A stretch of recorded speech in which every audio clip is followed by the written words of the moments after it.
The stars of the film, who you might have already met today. The wonderful, the one and only, Catherine Mary Stewart.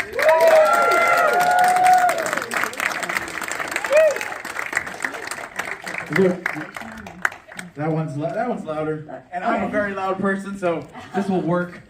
Tell us a little bit about your experience on this film. Oh yeah, for sure. I auditioned with Heather Langenkamp. Heather Langenkamp. You know who that is? Yeah. Because we had sort of a similar look, right? My hair was darker and sort of thicker eyebrows and stuff like that. So she auditioned as my younger sister. And Kelly Maroney, who ended up playing my sister, auditioned with a blonde, older sister-like person. And so when we ended up being cast together, we were both sort of surprised. And when we found out, it was, they invited us to the studio to do a photo session. And that's when we first found out that we were working together. The photo session you'll see in the movie is the two of us with our father, the Green Beret, who in fact is Tom Eberhardt, the writer-director of the movie. So there's all sorts of little subtle innuendo in the movie about, like, Daddy would have got us Uzis and things. There's a little story about that. Because the producers insisted on the cheaper Mac 10s and then they kept jamming. That wasn't part of the script. And so he really did, Tom Eberhardt, who was our father, really did want Uzis. And so he put that line in there just as a little jab. But we had a lot of fun on this movie. It was very low budget, and we were sort of, I always call it kind of guerrilla filmmaking, because we were just sort of doing stuff at the skin of our teeth there.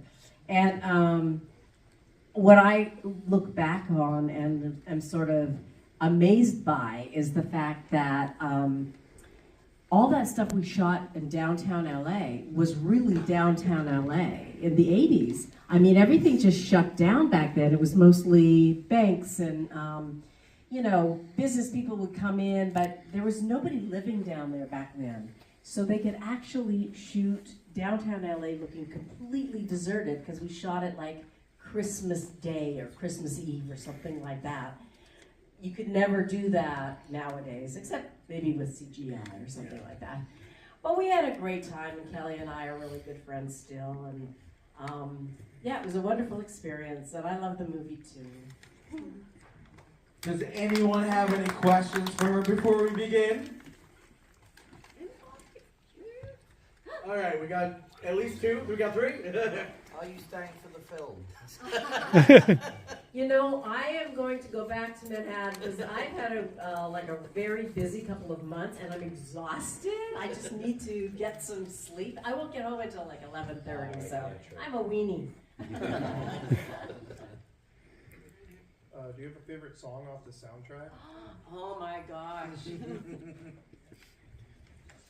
I really like the music when they go into the radio station. I love all that. Of course, Girls Just Want to Have Fun was the classic. Yeah. And that whole scene with Kelly and me dancing, Tom was just like, do whatever you want to do. So we just sort of made stuff up, the running up and down the stairs and all that junk. It was, we were just kind of playing around, really, truly having fun. So that holds good memories for me as well. Was there one scene where you felt like it really challenged you a little bit?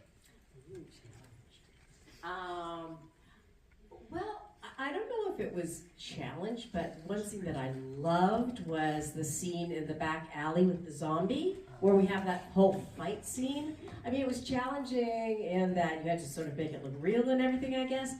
I loved it. And the zombie was actually a stunt guy, so that was really me doing all that stuff. He literally picked me up and threw me into these boxes. That was me, but it was set so that it was a pretty soft landing. And the stick that I hit him with is kind of a breakaway thing. The secret's away. But I guess I felt safe because he really knew what he was doing.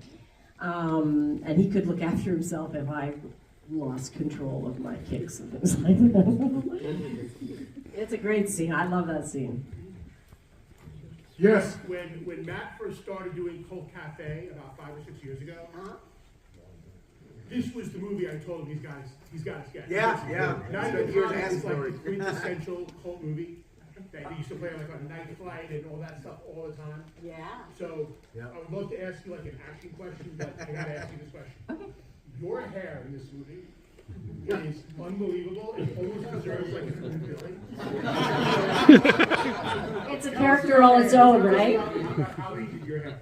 Oh, well, it was the 80s. Everybody had permed hair.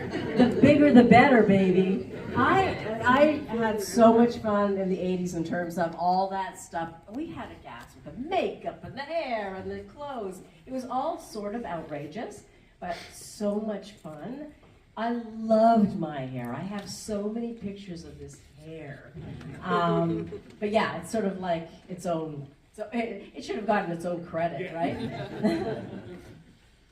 All right, well, let us thank Catherine Mary Stewart.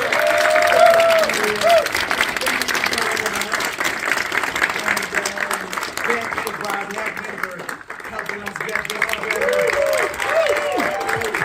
Thanks so much for coming, you guys. I wish I could stay and watch it with you, but I gotta get home and crash. Oh, wouldn't that be cool to make a sequel? I mean, it sort of left it wide open, didn't it? You know, in this day and age, they're making sequels to every movie. They but sure they've been are. talking about what Last Starfighter for like 30 years. Forever. They better hurry up because we're going to be like great-grandparents by the time any of these sequels are made. Yeah, they'd be so much fun if they did, but we'll see. All right, well, thank you so much. Thank you.